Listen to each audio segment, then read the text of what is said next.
I don't. Oh. I just read about him. I heard about him.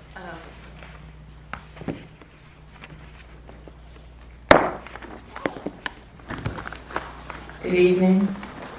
I'm going to get ready to call the meeting to order.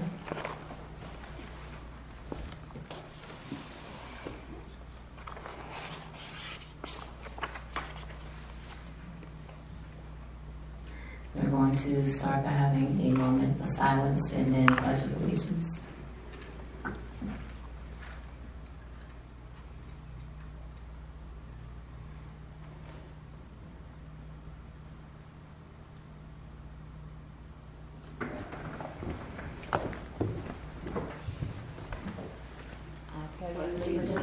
To the flag of the United States of America and to the republic for which it stands, one nation, under God, indivisible, with liberty and justice for all.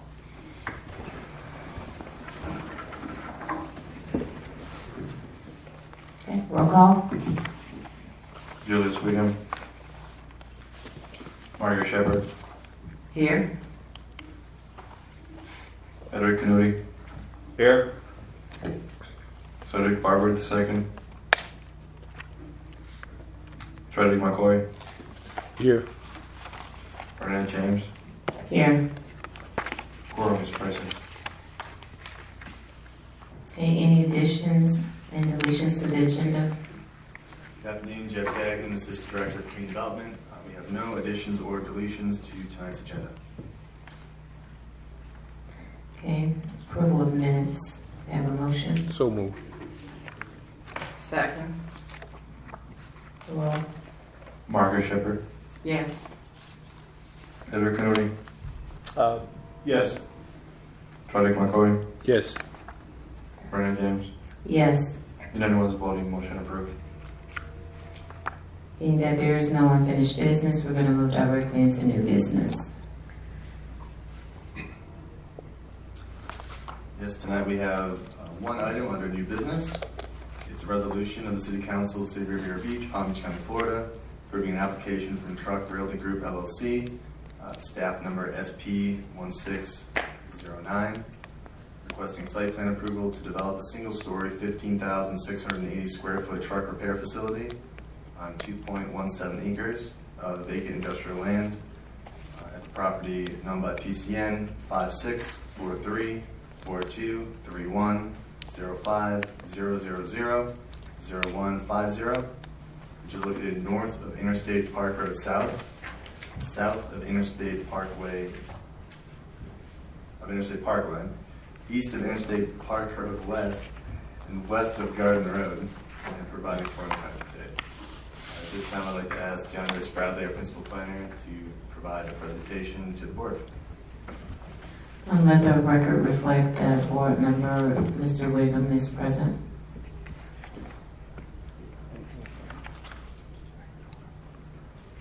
Good evening, ladies and gentlemen. DeAndre Spradley, Principal Planner. As a project overview, the applicant is requesting site plan approval to develop 2.17 acres of vacant industrial land. They are wanting to build a single-story, 15,680 square foot truck repair facility. They are currently operating on the parcel to the south of the reference site plan application, and they are expanding their operations. Here is a site location map showing where the property is located.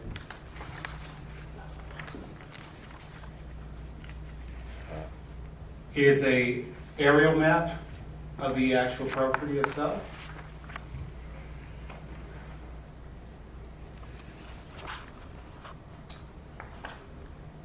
The adjacent property and description uses to the north, south, east, and west, they're all industrial uses, as well as industrial future land use. The subject parcel has an industrial future land use. Staff analysis. This project is consistent with and compatible to the city's comprehensive plan and land development regulations.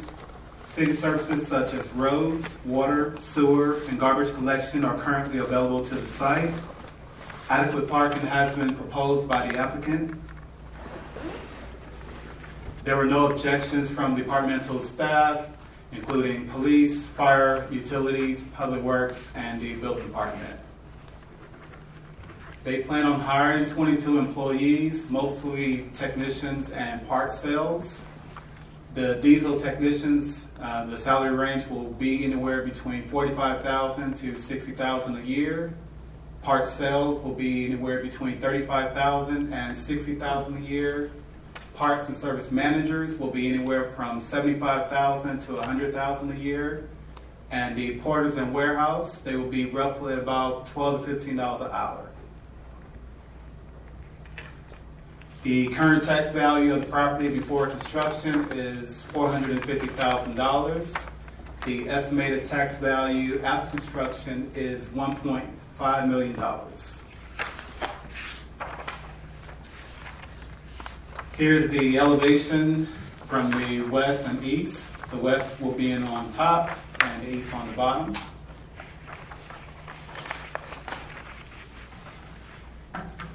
Elevations from the north and south, north being on top, south on the bottom.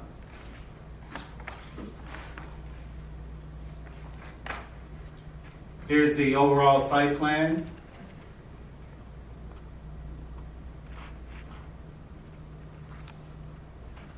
Here's the landscaping plan.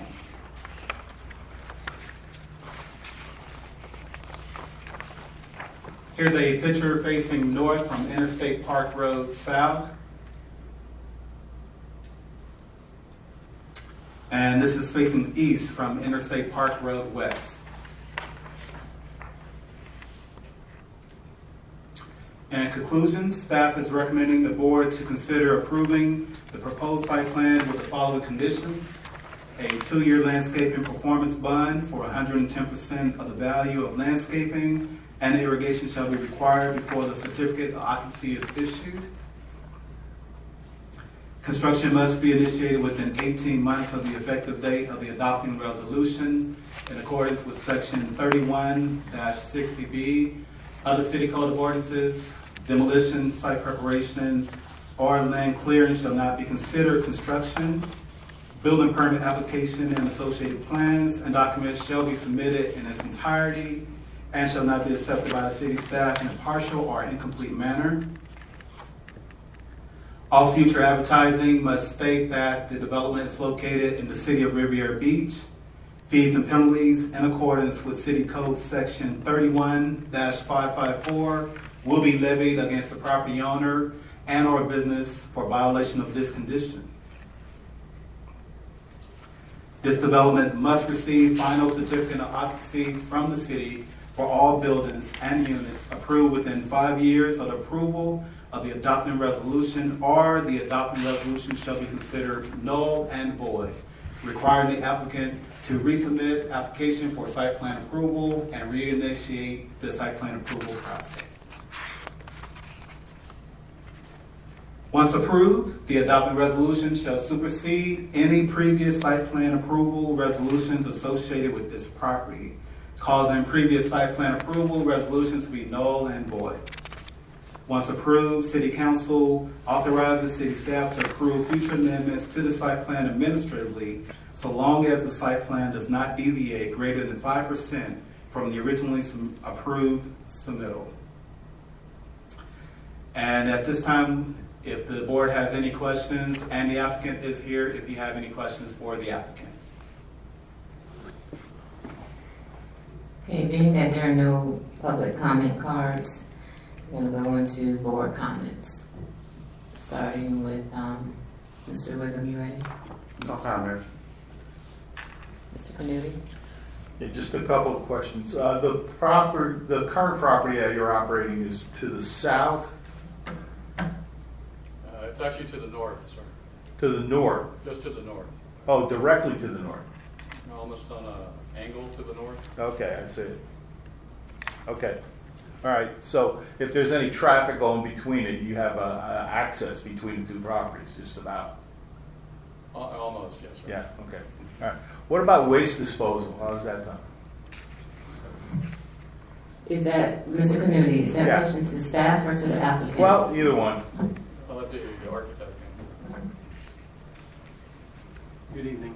My name is Chris Hare, architect, agent for Truck Realty Group. I believe your question was for refuse removal. We have enclosed dumpsters. We have 2 dumpsters within a masonry enclosure with opaque gates. Do you generate any other diesel waste and stuff like that? How's that disposed?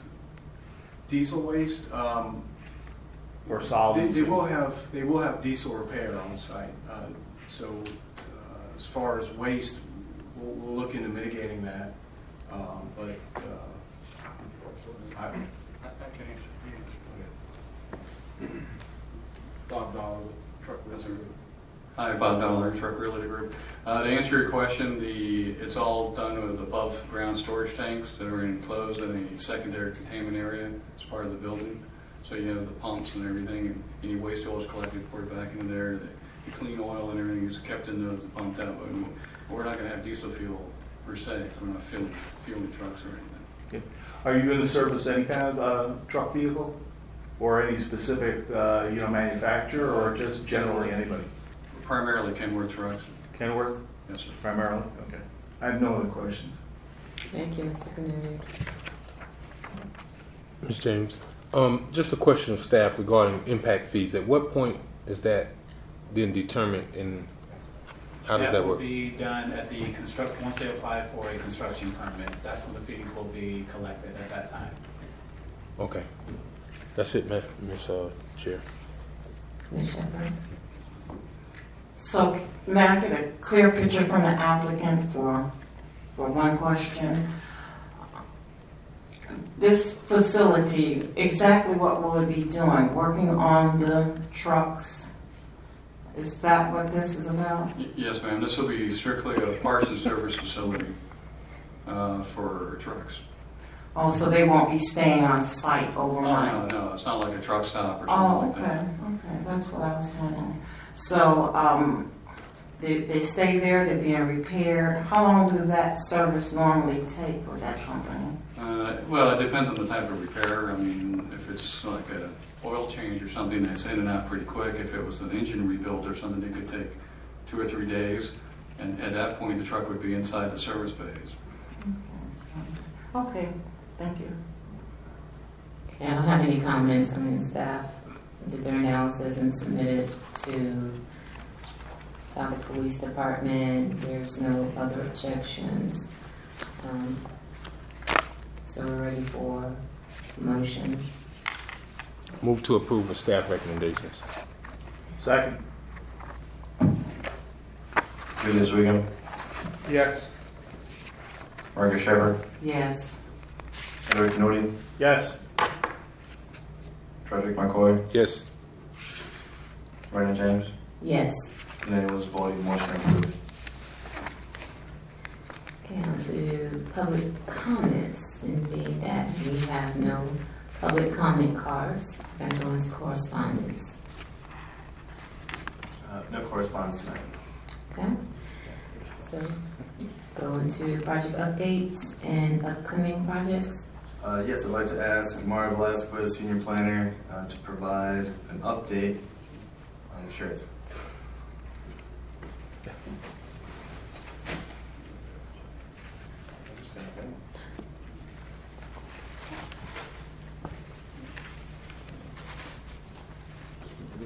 He's passing us the mic for an opportunity.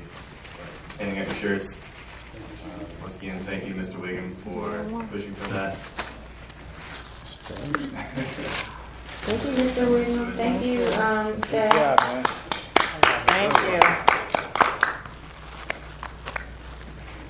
Is this one? 'Cause I didn't get one. Other than the shirts, there's no other updates at this time. All right. Board comments. Mr. Williams. Yes, I'd like to make one comment. For several years we have been talking about improvement on Broadway so that we can draw new businesses in. And I know the CIA has been going through quite a lot lately. But I'm hoping that the new CIA director, which was once a member of the planning committee would remember that back when Judge Rogers and Don Wilson and all of them was in office, we were going to redevelopment Broadway, change Broadway and Avenue East so we could put a downtown facility in there to bring in some stores like Sears, Macy's, J.C. Penney's, and then bring in some restaurants. We've been waiting for years for that, and I'm hoping that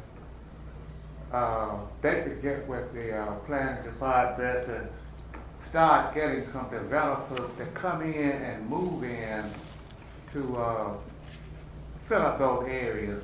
If you look from Lake Park on north, all those places have been redeveloped so far. And we started ours way before then. And we're just not there yet. And I'm hoping that we can get there soon. So I'm wondering, is there anything that the planning and zoning board could recommend to the CRA, to the city council about some of the improvements? I want to see some restaurants there, but I get tired of cooking every day. So it's just something that, this is a beautiful city. And I know we got a lot of problems with it, with paved streets and all that. That's been going to be resolved. But I'm really concerned about when are they going to start on the redevelopment on Broadway. And what can we do to help push that with them?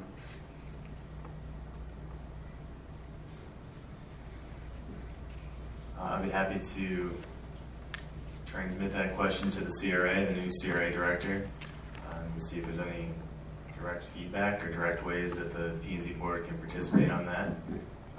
I'd say also just open discussion is always welcome, or any other discussions by the board on potential future uses in the corridor. Those are always welcome as well. And my second question is, I live a couple of blocks on 36th Street off Avenue S. Several years ago, I asked for a traffic light right there on Silver Beach Road and Avenue S because they were having a lot of accidents there, especially after Hurst Chapel remodeling and church and made it bigger. And right now, I'm late this afternoon because I couldn't get across. And we recommended it several years ago, and what they told us was that it wasn't enough traffic. They how they put those things in the road and stuff. They said it wasn't enough traffic. I wish you could go there between 4 o'clock and 6 o'clock and see the number of cars that be trying to get off of 36th Street, off of Avenue S to Silver Beach Road. So I'm wondering, can we make that recommendation again? Silver Beach Road is a county road. I know there's been ongoing discussions as far as renovations and remodeling to the roadway. I would be happy to communicate with our Public Works Department to see what the status of that is and whether or not the current proposal is to have a traffic light at that intersection. I know historically there was conversations of having a roundabout or rotary there versus a traffic light. And I think that plan was scrapped. So I'd be happy to go back and see what the existing plan is because there may be a traffic light proposed currently. So I'd be happy to look into that for you. Thank you. I really would like to see that because we have students that go to Suncoast High School down the street further. And the principal and staff have asked the students not to come down that way. They asked them to come down Congress because they've had several wrecks there. And every other evening, I hear sirens, and all I got to do is look out my window. They're right there on that corner. So I'm just hoping it hurry up and get settled because we've had a police car hit there this past spring, and it's just a dangerous area. Thank you very much. Mr. Kennedy? Just one quick question. Is there any activity or anything happening with the bank building on Blue Heron and Broadway? The city has not received any official applications. There's been a few discussions on potential uses, but they haven't really gone past discussions. Like what kind of usage? Let's see. I've heard everything from a convenience store to assisted living to sober home to other larger scale developments that may incorporate some of the commercial buildings that exist already to the east. So it's kind of a wide variety of potential uses. I think Mark is trying to determine what could fit there and what's the best fit for that site still. Okay, so essentially nothing's really happening. No official applications. Okay, thank you. No other questions? Mr. McCoy? Just a couple things to follow up. I know I've mentioned this before, but I kind of like to revisit our scope and being members of the planning and zoning. It almost seems like as long as I've been here, there was twice in 4 years that the council or that the P&Z board did something contrary to staff recommendation. One was the 7-Eleven, and the other one was the project that we just seen a few months ago related to the resort on Singer Island. It's almost like we just rubber stamp everything that comes, and if it's the pleasure of the board, I don't see that that's the problem. But I just kind of think that our role is a little more, well, it should be a little more detailed and in-depth. When I review the code of ordinances regarding our responsibilities and our duties, there's indication that we're to make recommendations to the capital budget. And, I've not seen that in the 4 years that I've been here, nor have I seen that there's a process in which we actually make findings. All I see that goes over to City Council when they receive, I guess, a recommendation is that this was approved by the Planning and Zoning Board. And my understanding of findings, if we identify specific criteria that we think should be included or excluded, separate from staff's recommendation, then that should follow too. I know I've had the conversation with a couple council members, and it's just like, it almost seems like we just rubber stamp everything, and there's really no true separation of the Planning and Zoning Board and staff. So I just want to see if we can kind of allow us to be more involved in what actually happens, as opposed to just adopting a recommendation by staff and actually giving some fruitful and some meaningful findings and recommendations to the City Council, other than just the Planning and Zoning Board voted to approve. So those are my comments there. Hopefully we can move towards getting a little more involved in some of the projects that come before the board. That's it, Madam Chair. I have a question about what Mr. McCoy just stated. In the staff report, is that what goes over to council with our recommendation? Is it included in the staff report, like they have the recommendation, it says staff recommends approval? So I know that the council probably gets the whole packet, including a staff report.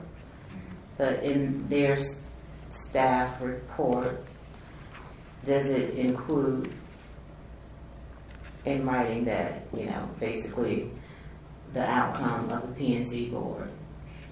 So with the City Council pack, they get a few different items. They have the verbatim meeting minutes from the P&Z meeting. So that way, the entire discussion is available to City Council. The staff report, as it's presented to the Planning and Zoning Board, is presented to the City Council in an unchanged format. And additionally, City staff has the ability to add details within the agenda item summary sheet, which is basically the cover sheet for the City Council item. So if there are specific recommendations that come about through staff review process or through the Planning and Zoning Board, then we have the opportunity to add those to the agenda item summary sheet. Okay. And it probably wouldn't get as lost if it's on the agenda item summary sheet. Because that's probably right on top. Right. So there's been a few occasions where, I'm trying to think of a good example, but there's been a few occasions where specific conditions came about through the planning and zoning board process, and those are listed on the agenda item summary sheet, and then obviously transferred over to the resolution as well. So the final approval resolution, if there are specific conditions. One that just came to mind was there was a certain time frame that tropical shipping was allowed to work. I think it precluded certain Right, the times. evenings, right. Right. So that was provided in the agenda item summary sheet and also part of the approval resolution. So it identified that condition as it moved through the process. Good to know. I'm wondering if the board would think that would be helpful for us to get a copy of that agenda item summary sheet when those things happen, when we have those specific recommendations. Could that information be included in our board updates? Or how do you feel about receiving a copy of that? I think that'd be a good idea. We did ask a number of times in the past to fill us in exactly what happened, but I think that's a good idea because, and I think the only other thing is what the result of that summary sheet plus how did they vote? Right. Because that'll be the culmination of it. So that way we'd have what our recommendations or changes were plus the result of the vote. So can we do that? Good. As far as the agenda item summary sheet, it's all posted online with the agenda packet itself. So I understand the board's request, but it's Just to have it included with as part of our board updates. yeah. I think it's simple enough, and typically there aren't. Even if you just Very threw the good. little link in there when we get our packets, and if you don't want to provide the paper copy, just provide the link so we can. Yeah, what we have currently available is we have the web link that goes to each agenda item's summary sheet, and then also the city council meeting, each individual item is presented through a link as well, and the video record is available by each item. So if at any time a board member wants to click on a specific link, the entire video recording is available so you can see what the discussion was and the final outcome as well. I'm afraid if the request is for staff to go back and kind of itemize or summarize all those actions, I think it's just kind of burdensome on staff right now. Could you just put the link in the email with our board packets? I can do that. Okay, that'll work. Follow up, Mr. Chair. Yes. You talked about that condition, and that's one of the things that I'm often questionable about, because even though I think it's a great idea, I think we're on a slippery slope when you tell a business, at least the Planning and Zoning Board decides that this business shouldn't operate beyond the hours of 6 o'clock. That's definitely out of our scope. And that's what I kind of want to see if we can clarify. Those conditions should be something that's within the scope of the Planning and Zoning Board. If staff makes that recommendation, I think that's fine.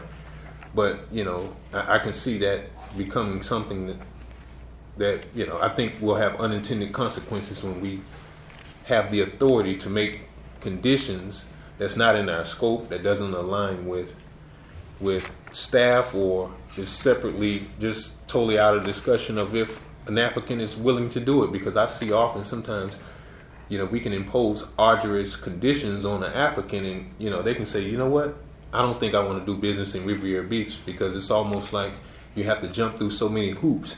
And I certainly don't want anybody doing construction next to my house at 7 or 8 o'clock at night. But, sometimes I think if we're not careful, we may potentially drive away business. That's why I would like to see more clarification in our role as far as, do we have the authority to make recommendations as to conditions? Do we have the authority to make findings? Do we have the authority to just make general recommendations? So I think it's a great idea to have a follow-up, but I just know we need to have our boundaries, because I've often had a discussion. In fact, I was having a discussion with the gentleman from Tropical that we seen a few months ago about the solar panels.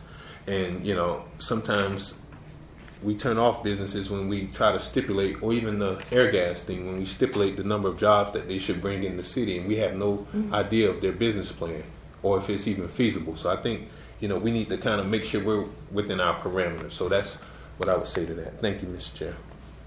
Okay. Ms. Shepherd? Mr. Gagnon, could you walk me back to the Dollar General decision? Now, was the decision unanimous to allow Dollar General to come into the city? And then I know you had another meeting where you were talking about, I can't quite remember. Oh God, I can't even put it. But anyway, just give me an update or just clarify. It's kind of foggy to me right now. Sure. The City Council held a special City Council meeting on August 8th, which was a Monday. And the resolution, as it was presented to the City Council, omitted reference to Dollar General and just approved a retail use, being that the code itself has retail as a permitted use. So that way it kind of clarified the approval resolution, even though the applicant was forthright and stated that his prospective tenant was Dollar General. The elevation for the building demonstrated that Dollar General would likely be using this location, and again, Dollar General is a retail use. So at that board meeting, I believe the vote was 4-1 in favor, and the item was approved at that time. So it was approved? Yes, ma'am. Okay, thank you. Going back to the City Council making recommendations, what is your perspective of them accepting our recommendations? Do you think, I guess the question is, are we effective?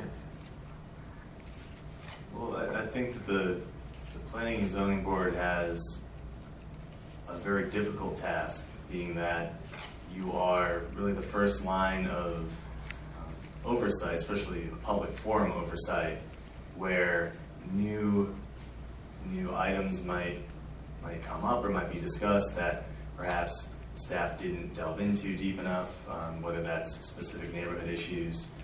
So very often, whenever the Planning and Zoning Board has specific conditions of approval that are based off of public comments, or specific site conditions that board members may have working knowledge of, then I think the City Council takes that to heart and really takes into consideration the time and effort, and again, specifically if there's public comments on these items and Planning and Zoning Board comments or conditions of approval are based off those public comments, there's even more weight to those. So I think that City Council does take Planning and Zoning Board recommendations very seriously, and they tend to, well, recently all of the decisions have followed concurrently, so it may present kind of a rubber stamped appearance. I know that Board Member McCoy mentioned that, but it seems like the homework's been done, and the projects that are moving forward are, they all should be moving forward. Thank you. That's all my questions. Thank you, Ms. Shepherd. I don't have any comments. So, Move to adjourn. you have a second? Second. Adjourned. Hey, so what's going to happen?